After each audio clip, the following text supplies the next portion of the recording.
Menkumham Mahfud MD meminta bangsa Indonesia dalam situasi apapun jangan pernah berkeinginan untuk membubarkan DPR dan partai politik. Banyak orang mengatakan sekarang di medsos bubarkan DPR, bubarkan partai politik.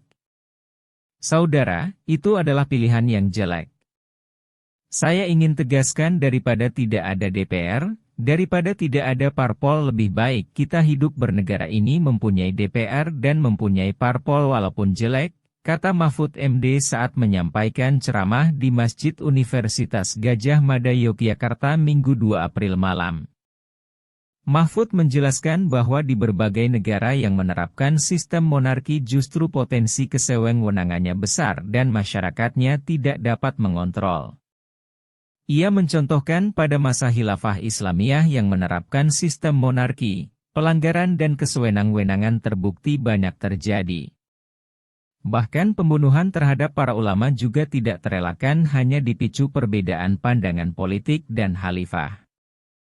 Imam Hambali yang sampai sekarang kita ikuti ajaran fikihnya, dipenjara, dianiaya karena beda pendapat dengan khalifah, dan tidak ada yang berani mengontrol, kata Mahfud. Di negara demokrasi, lanjut Mahfud, sekalipun parpolnya jelek, sesuai dengan konstitusi dapat dijadikan instrumen untuk memperbaiki negara dan DPR juga harus ada untuk menyelesaikan masalah. Oleh sebab itu, jangan berpikir dalam situasi sekarang sudahlah berubah negara kita jangan menjadi negara demokrasi, enggak boleh, harus tetap demokrasi. Pilihannya partai dan DPR harus diperbaiki bersama-sama, ujar Mahfud. Menko Polhukam mengatakan bahwa parpol adalah instrumen konstitusi untuk menjaga negara, sehingga harus diperbaiki tata kelolanya dan proses rekrutmen politisinya.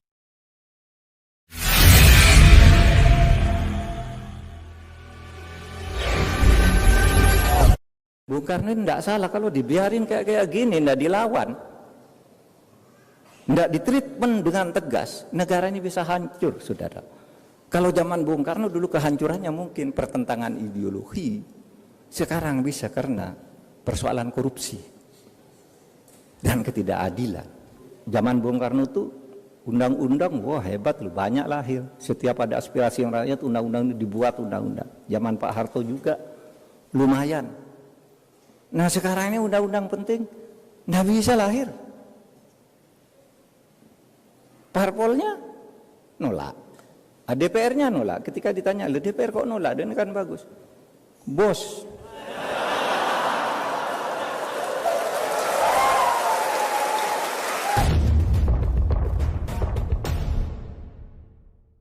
Saudara sekalian, dengan demikian produk ijtihad yang disepakati di Indonesia ini adalah negara kesatuan Republik Indonesia yang berparlemen dan demokrasi perwakilan. Disitulah kemudian muncul harus ada parpol, partai politik. Nah kalau diurut fikih siasahnya seperti itu. Nah sekarang, oleh sebab itu sejak Indonesia merdeka lalu apa? Karena ini negara demokrasi harus ada pemilu. Ya, ditulis di situ dalam waktu 6 bulan di Undang-Undang Dasar aturan tambahan ditulis begini, dalam waktu 6 bulan setelah perang Asia Timur Raya diselenggarakan pemilihan umum untuk memilih anggota DPR, MPR, Dewan Pertimbangan Agung. MPR, DPR, Dewan Pertimbangan Agung, dan lain-lain lembaga negara lah. Pokoknya 6 bulan waktu itu. Karena apa? Karena ini negara demokrasi, harus ada pemilu. Nah berdasar itu, lalu pada tanggal 3 November, pemerintah mengeluarkan maklumat wakil presiden tertanggal 3 November tahun 1945 yang isinya begini nih. Kepada seluruh rakyat Indonesia dipersilahkan membentuk partai politik yang sebanyak-banyaknya untuk menyalurkan aspirasi masyarakat berdasar kelompok aspirasinya. Bikin sebanyak-banyaknya nanti ikut pemilu, kata Bung Hatta. Nah disitulah lalu bermunculan partai politik yang kemudian sesudah diseleksi pada tahun 55 ikut pemilu. Nah disitulah masalah mulai terjadi, saudara. Hasil pemilu tahun 55. Ada DPR yang terbentuk, ada konstituante yang terbentuk. Konstituante bersidang di Bandung sejak bulan Maret tahun 56. Untuk apa? Membuat konstitusi baru, merumuskan ideologi negara yang baru. Karena waktu itu kan ribut tuh, kenapa kok dulu Piagam Jakarta kok enggak jadi Pancasila ya? Siapa nih yang mengubah? Terjadi perdebatan. Ya udahlah nanti selesaikan di pemilu. Jadi pemilu 55 kita perdebatkan lagi ini. Terjadi perdebatan lagi. Mulai bulan Maret tahun 56 sampai bulan Juli tahun 59. 3,5 tahun berdebat. Ganti ideologi, ganti tidak. Nggak bisa tercapai. Sampai akhirnya apa? Timbul krisis politik di mana-mana. Partai politik saling gontok-gontokkan. Di suatu tempat membentuk front Islam, yang lain membentuk front Pancasila, yang lain membentuk barisan pendukung Soekarno. Bangsa ini mau pecah. Kesepakatan tentang konstitusi tidak dicapai. Pada akhirnya apa? Bung Karno mulai berpidato, ditulis di bukunya Herbert Faith, kita kenal nama ini, dan Lens Kestel, guru besar, tamu di sini, sampai saya kuliah di sini tahun 90-an masih di sini beliau. Menulis di buku Pemikiran Politik Indonesia 65, itu disebutkan di situ Bung Karno berpidato. Yang merusak Indonesia ini adalah partai politik. Bung Karno.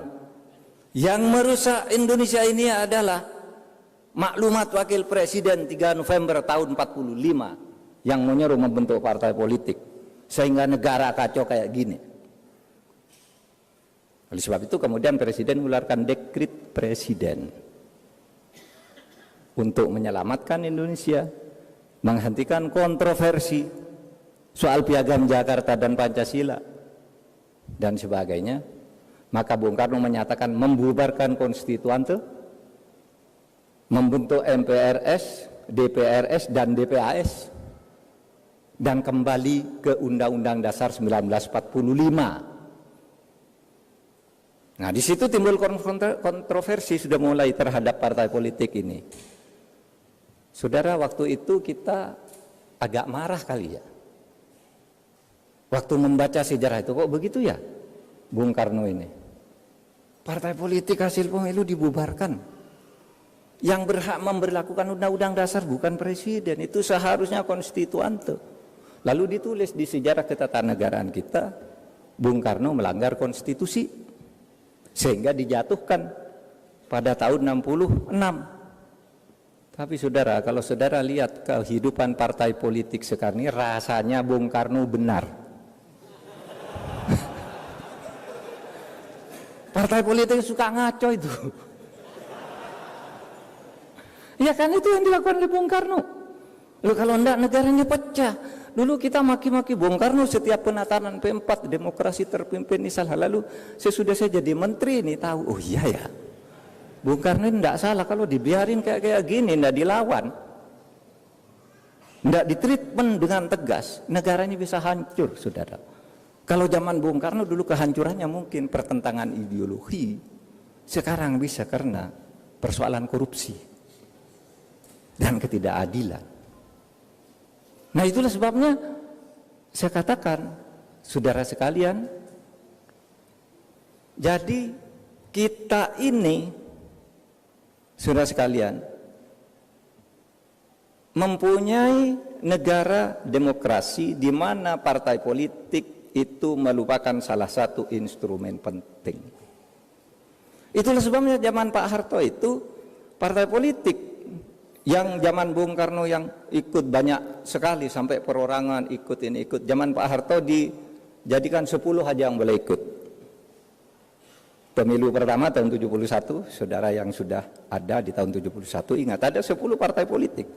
Tapi tahun 73 oleh Pak Harto disederhanakan, itu 3 aja biar enggak ribut-ribut.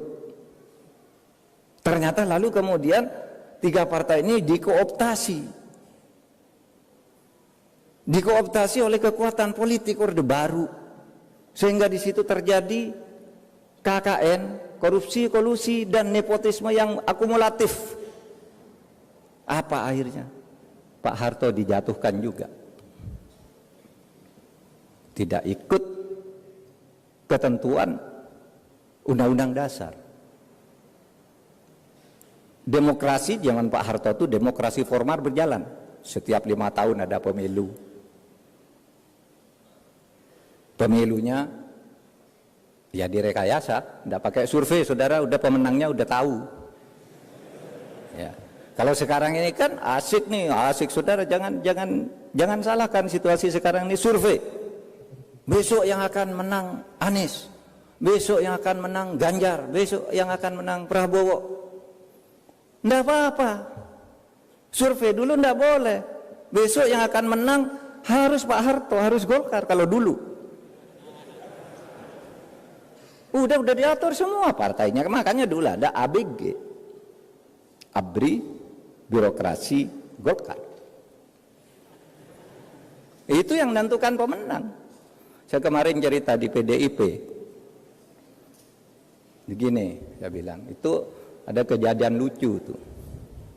Menurut Undang-Undang Susduk MPR, DPR dan DPRD, susunan kedudukan MPR, DPR dan DPRD di tahun 1997 disebutkan bahwa DPR terdiri dari 11 fraksi dan setiap partai harus punya minimal 1 orang wakil di dalam fraksi itu. Tiba-tiba karena pemilunya tidak adil, bersemangat nih PDI waktu itu dipimpin Suryadi, Bu Mega juga ada masih menjadi bagian dari itu tapi udah pecah. PDI dikerjain. Apa? Di Sumatera Utara ternyata PDI hanya dapat 10 kursi. Di seluruh Indonesia hanya dapat 10 kursi dari sebelumnya 44 kursi. Tinggal 10 karena dikerjain sedemikian rupa, diteror pemilihnya, dicurangi.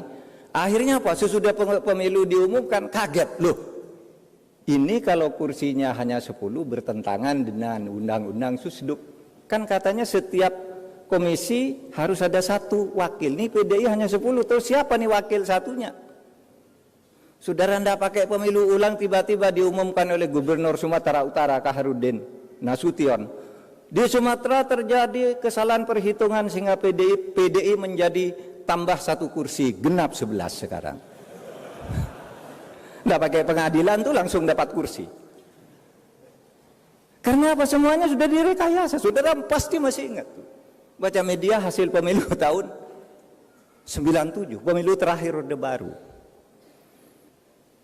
Nah sekarang kan tidak bisa begitu. Pemilunya sekarang sudah baik, saudara. Udah baik.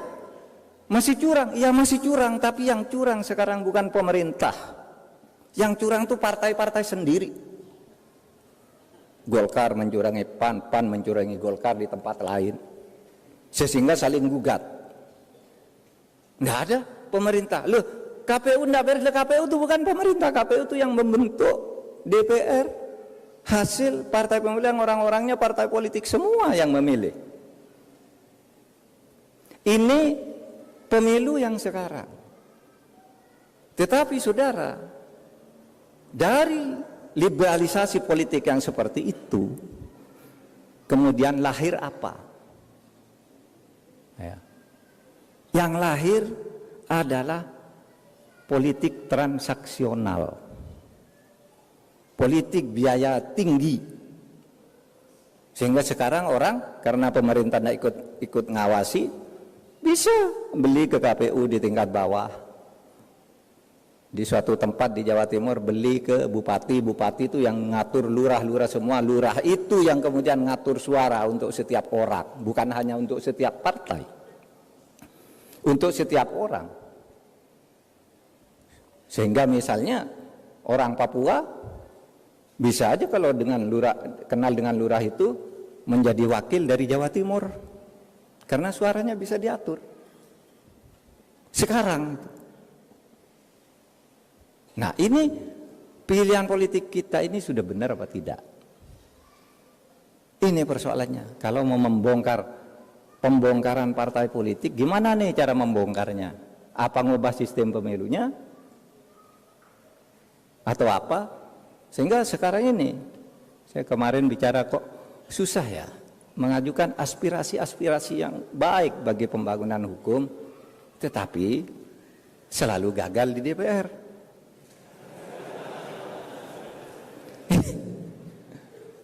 Lalu siapa ini yang salah? Ini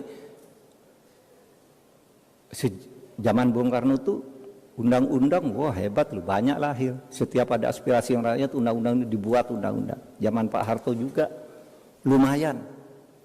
Nah sekarang ini undang-undang penting, nggak bisa lahir.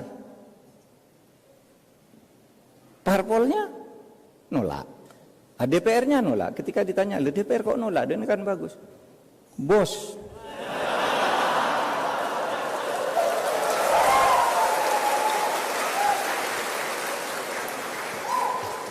Enggak, ini kuliah, ini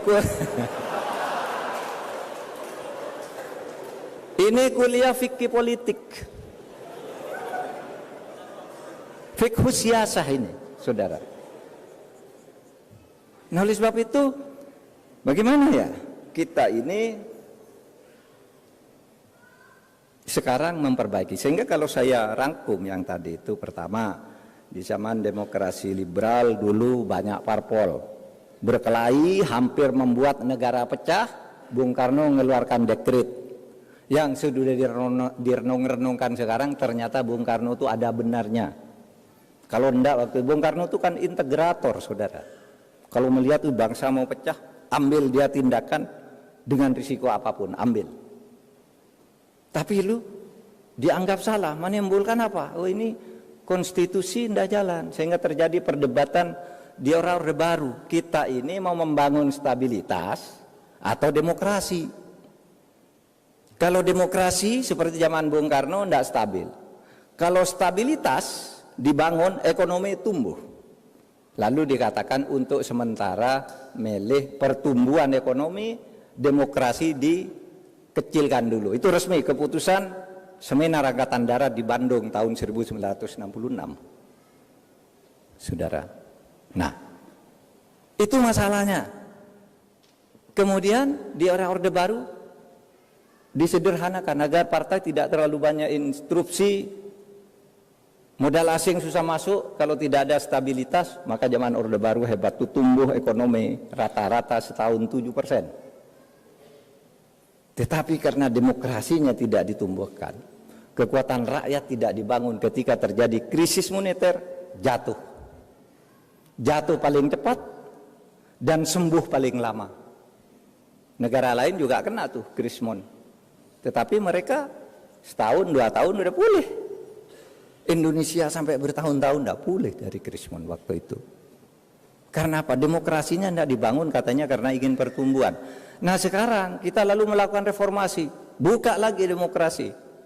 Lalu muncul demokrasi transaksional. Saya dulu kan marah-marahi orang gitu. Demokrasi, saya bilang di Indonesia itu demokrasi transaksional, demokrasi uang. Mau kepala daerah itu tidak ada kepala daerah yang tidak dibiayai oleh cukong.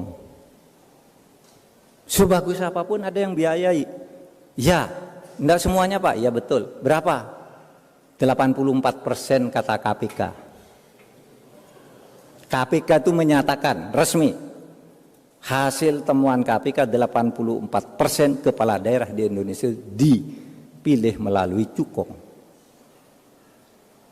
Apa kemudian kalau orang kepala daerah nggak dipilih melalui cukong, sesudah jadi dia minta konsesi ini, izin ini jangan dikeluarkan, perusahaan saya ikut tender ini harus menang, dan seterusnya. Akibatnya apa?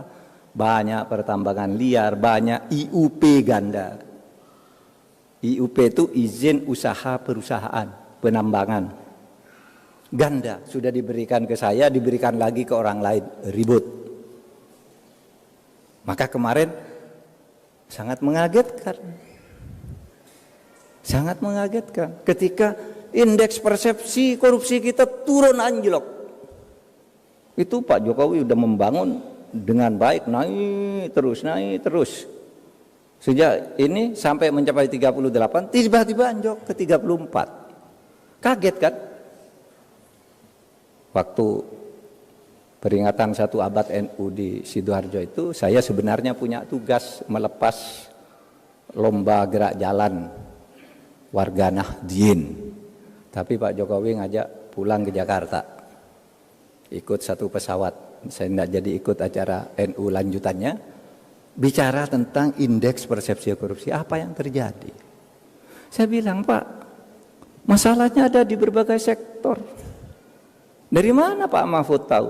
Tahu karena saya ngundang Transparansi Internasional ke rumah saya, ngundang Litbang Kompas ke rumah saya, ngundang partnership yang selama ini bergerak menilai tentang korupsi. Kesimpulannya apa, Pak? Kesimpulannya itu, korupsi itu ada di birokrasi, terutama perpajakan dan bea cukai. Clear itu kesimpulan Transparansi Internasional. Nah, di situ Pak Jokowi sudah agak iya agak takjub, agak heran gitu, diperbacakan. Kok enggak sembuh-sembuh?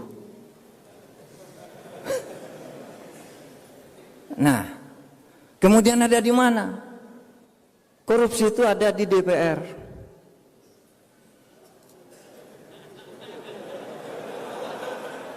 Apa bentuknya di DPR itu? Ya bentuknya konflik of interest. Anggota DPR ada yang merangkap perusahaan ini, perusahaan itu, lalu ketika menyusun anggaran, itu proyek ikut nitip. Ada lagi berfungsi ganda, konflik of interest. Menjadi lawyer kemudian ikut ngurus perkara orang. Itu temuan Transparansi Internasional. Yang ketiga di pengadilan. Kasus-kasus dibayar. Ada Pak, ada, itu udah ditangkap tuh. Di Mahkamah Agung ini ada 4 hakim agung ditangkap sekarang. Bayar. Perkaranya udah jatuh. Kan perkara udah dijatuhkan itu enggak bisa diubah. Saudara. Hakimnya aja ditangkap. Itu katanya di Mahkamah Agung. Dan itu internasional, saudara. Investor-investor asing yang memberitahu itu, Pak, kalau kami urusan tuh harus ke DPR bayar sekian, ke pajaknya kena sekian, dinego sesudah ini ditawar begini, sudah kami mau bayar pajak penuh, tapi diminta udah turun aja, tapi sisanya dibagi. Udah tahu semua catatannya, saudara. Sehingga wah, kok enggak sembuh-sembuh ya? Gitu yang muncul. Ini yang harus kita perbaiki di dalam ketatanegaraan kita, yang pada sore hari ini kita bicara tentang parpol.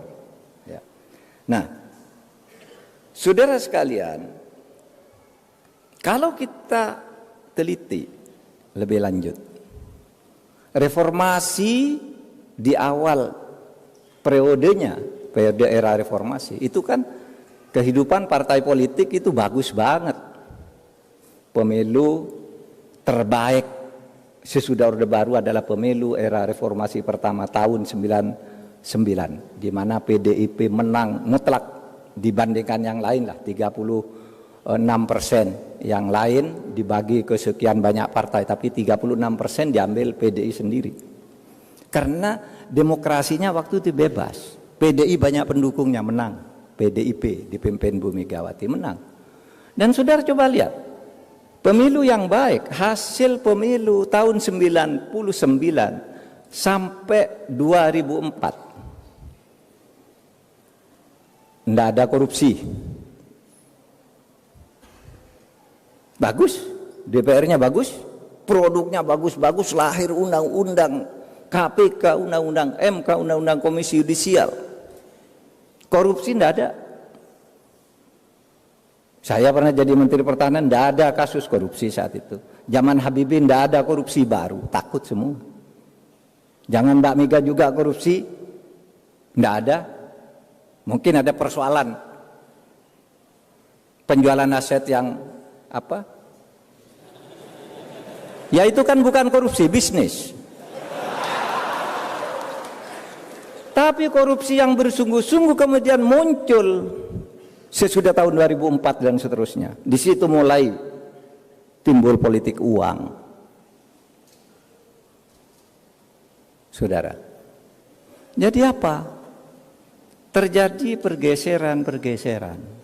Saya pernah melakukan studi setiap perubahan suatu rezim, suatu era. Hukum itu berjalan baik. Tapi sesudah sekian lama hukum menjadi jelek karena kontrolnya berubah. Coba awal kemerdekaan bagus tuh hukumnya, tapi lama-lama timbul konflik. Awal demokrasi terpimpin semua tertib, tapi lama-lama terjadi kesenangan berkepanjangan. Awal Orde Baru hebat, kebebasan pers, undang-undang DPR apa diatur semua, bagus awalnya. Minimal tahun 66 sampai tahun 69 bagus, mulai pemilu 71 mulai jelek. Era reformasi juga bagus banget. Tapi lama-lama terjadi degradasi. Nah, ini yang harus kita perbaiki, Saudara. Sehingga dengan demikian apa ingin saya katakan pada menit-menit terakhir ini, saya ingin menyampaikan hal-hal sebagai berikut. Saudara, parpol itu adalah instrumen konstitusi untuk menjaga negara. Oleh sebab itu partai politik harus diperbaiki tata kelolanya dan proses rekrutmen politisinya. Banyak orang mengatakan sekarang di medsos, bubarkan DPR, bubarkan parpol. Saudara, itu adalah pilihan yang sangat jelek. Saya ingin tegaskan, daripada tidak ada DPR, daripada tidak ada parpol, lebih baik kita hidup bernegara ini mempunyai DPR dan mempunyai parpol meskipun jelek. Iya, begini saudara. Kalau negara berubah ke monarki, potensi kesewenang-wenangan di dalam negara apapun, kalau monarki itu potensi kesewenang-wenangannya besar, sementara masyarakat tidak punya peluang untuk mengontrol. Di dalam sejarah kebangunan khilafah Islam, itu pelanggaran dan kesewenang-wenangan luar biasa banyak terjadi. Pembunuhan terhadap ulama-ulama itu terjadi di khilafah Islam karena beda pandangan politik, memberi fatwa yang berbeda. Imam Hambali yang kita ikuti ajaran fikihnya sampai sekarang dipenjara, dianiaya karena beda pendapat dengan khalifah. Dan tidak ada yang berani ngontrol. Tetapi coba kalau demokrasi meskipun partainya jelek, nah, bisa dia punya pulang konstitusi mengatakan partai gitu. Dalam situasi tertentu partai meskipun jelek ini bisa dipakai untuk memperbaiki negara. DPR harus ada untuk menyelesaikan masalah. Oleh sebab itu jangan berpikir dalam situasi sekarang udahlah berubah negara kita jangan menjadi demokrasi, tidak boleh. Harus tetap demokrasi. Pilihannya partai dan DPR harus diperbaiki bersama-sama, saudara. Ya. Nah, yang kedua, partai politik dalam ide kita itu dibangun untuk salah satunya adalah rekrutmen kepemimpinan bangsa. Oleh sebab itu partai politik itu harus ada, tetapi harus bersaing untuk memilih pemimpin yang benar, memilih wakil rakyat yang benar. Itu Jadi partai politik itu bukan untuk saling meniadakan, saling membutuhkan, saling membunuh. Saya calonkan ini, kalau ini kalah lalu pecah gitu. Nggak boleh. Yang menangnya harus diterima sebagai produk persaingan yang fair. Di dalam kita bernegara. Jadi bukan saling memfitnah, saling membantai. Udahlah, sayang kalau memang pilihanmu yang menang dipilih oleh rakyat, kita akui bersama. Anda mau bergabung boleh, beroposisi juga boleh, tapi oposisi itu ada batas-batas konstitusionalnya juga. Yang penting partai sehat, parlemen sehat. Saudara. Dan yang terakhir, saudara, tidak ada partai politik itu yang jelek benar, tidak ada partai politik itu yang baik benar. Di partai apapun ada orang baiknya, tapi di partai apapun juga ada koruptornya. Oleh sebab itu, ini yang harus diperbaiki. Dan bagi kaum muslimin, ya, karena partai politik itu sama fungsinya adalah untuk memperbaiki, dan tidak ada kebaikan mutlak di satu partai, tidak ada kejelekan mutlak di satu partai, maka kita ini umat Islam itu boleh memilih partai apa saja asal niatnya ingin memperbaiki negara. Saudara, milih PDIP tidak haram, milih Golkar tidak wajib, milih PAN tidak sunnah juga. Pilih sesukamu, tetapi kemudian bertemulah di dalam apa yang disebut kalimatun sawa. Kalimatun sawa itu apa? Visi yang sama. Partai apapun ingin negara ini baik. Nah, di situ kita ketemu. Meskipun kamu masuk Demokrat, masuk PDI, masuk apa, enggak apa-apa. Tapi kita punya visi yang sama dengan cara dan pintu yang berbeda.